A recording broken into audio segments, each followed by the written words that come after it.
Hello बच्चों, let's read this question. So the question here is a hypothetical large slingshot is stretched 2.3 meter to launch a 170 gram projectile with speed sufficient to escape from Earth, that is 11.2 kilometer per second. Assume the elastic bands of the slingshot obey Hooke's law. Assume that an average person can exert a force of 490 Newton. How many people are required to stretch the elastic bands? तो देखो basically क्या हो रहा है, एक hypothetical आपका sling shot लिया हुआ है. Let's say this is your sling shot. इसको ऐसे स्ट्रेच किया है पीछे की तरफ और यहाँ पे एक प्रोजेक्टाइल लगाया है और इसको शूट किया गया है. ठीक है. अब ये जो प्रोजेक्टाइल है इसकी वेलोसिटी इतनी हो गई है कि ये अर्थ को एस्केप कर सके. तो जो इसकी वेलोसिटी है वो एस्केप वेलोसिटी के इक्वल है, जो कि होती है 11.2 किलोमीटर पर सेकेंड. राइट. और इसमें जो स्ट्रेच किया गया है यानी कि इसकी जो लेंथ में चेंज किया गया है डेल्टा एक्स, वो कितना है स्ट्रेच 2.3 मीटर का. ठीक है. अब इस स्ट्रेच की वजह से ही जो है इसके अंदर कुछ ना कुछ पोटेंशियल एनर्जी आई होगी जो कि फिर काइनेटिक एनर्जी में चेंज हो गई है. अब उससे आपसे पूछ रहा है कि अगर इसको स्ट्रेच करने के लिए जो एक बंदा है वो 490 न्यूटन फोर्स लगा सकता है, तो हमें टोटल कितने बंदों की रिक्वायरमेंट होगी जिससे कि ये जो केस है वो पॉसिबल हो सके. राइट. तो जो की कॉन्सेप्ट देखो इस क्वेश्चन में हम यूज करने वाले हैं, की कॉन्सेप्ट यहाँ पे क्या है. सबसे पहले तो we will use conservation of energy. Right. एक तो कंजर्वेशन ऑफ एनर्जी का कॉन्सेप्ट हम यहाँ पे यूज करेंगे और दूसरा हम क्या यूज करेंगे, दूसरा हमें पता होना चाहिए कि जो स्प्रिंग कांस्टेंट होता है, ठीक है, उसकी वजह से जो पोटेंशियल एनर्जी स्टोर्ड होती है इन अ स्प्रिंग सिस्टम वो कितनी होती है. यानी कि potential energy stored in a spring system. ठीक है. तो इन दोनों कॉन्सेप्ट को यूज करके हम इस क्वेश्चन को सॉल्व करते हैं. सो चलो स्टार्ट करते हैं. देखो हम सबसे पहले कंजर्वेशन ऑफ एनर्जी लगाते हैं. देखो जब ये जो स्लिंग शॉट है जब हमने इसको स्ट्रेच किया होगा तो उस टाइम पे इसके अंदर कुछ ना कुछ पोटेंशियल एनर्जी स्टोर्ड हुई होगी. राइट. स्ट्रेच कंडीशन में.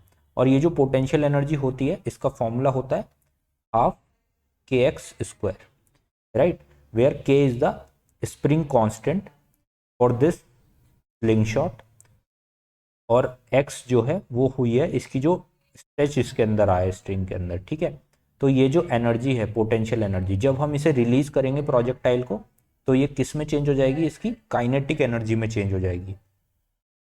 तो ये हाफ एम वी स्क्वायर में चेंज हो जाएगी. अब इस इक्वेशन से अगर हम देखें तो हमें यहाँ से के की वैल्यू फाइंड आउट हो सकती है. के कितना आ जाएगा, के आ जाएगा हमारा मास इंटू वेलोसिटी का square divide by x square.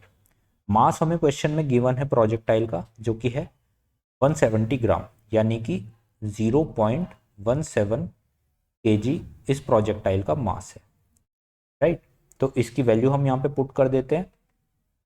ए की वैल्यू हमारी कितनी आ जाएगी, मास है हमारा 0.17 इंटू वेलोसिटी हमारी कितनी है 11.2 किलोमीटर पर सेकंड. तो इसे मीटर पर सेकंड में कर लेते हैं. 11.2 इंटू 10⁻³ मीटर पर सेकंड का whole square and divide by x square. X है हमारी जो स्ट्रेच आई है वायर में जो कि 2.3, तो इट इज 2.3 मीटर का होल स्क्वायर. तो जब इस वैल्यू को हम सॉल्व करेंगे तो हमारी जो के की वैल्यू आएगी वो कितनी आएगी 4 इंटू 10⁶ न्यूटन पर मीटर. तो this is the value of spring constant. अब हम जानते हैं जो फोर्स होती है, जिस फोर्स से हमें इसको खींचना पड़ा हुआ है स्लिंग शॉट को ऐसे पीछे की तरफ. राइट. ये फोर्स कितनी होती है, this is nothing else, this is के एक्स.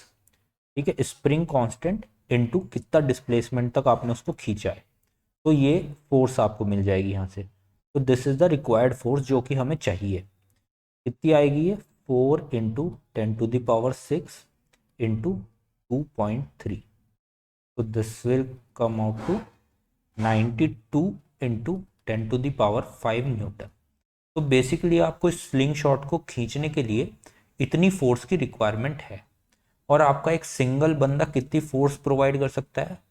490 न्यूटन। ये आपको क्वेश्चन में गिवन है कि एक सिंगल बंदा इतनी फोर्स दे सकता है और आपको टोटल इतनी फोर्स चाहिए। तो आपको नंबर ऑफ पीपल कैसे मिलेंगे? Let's say n are the number of people जो आपको चाहिए टोटल फोर्स प्रोवाइड करने के लिए। तो आप टोटल फोर्स को डिवाइड कर दो एक सिंगल बंदा जितनी फोर्स प्रोवाइड करता है 490 न्यूटन से, तो आपको नंबर ऑफ पीपल मिल जाएंगे जो कि n आपका आएगा 18775.5, right.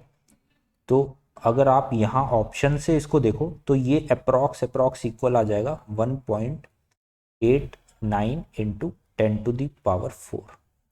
Okay, so this is your correct answer, that is option number B. So I hope you understand this question. Good luck.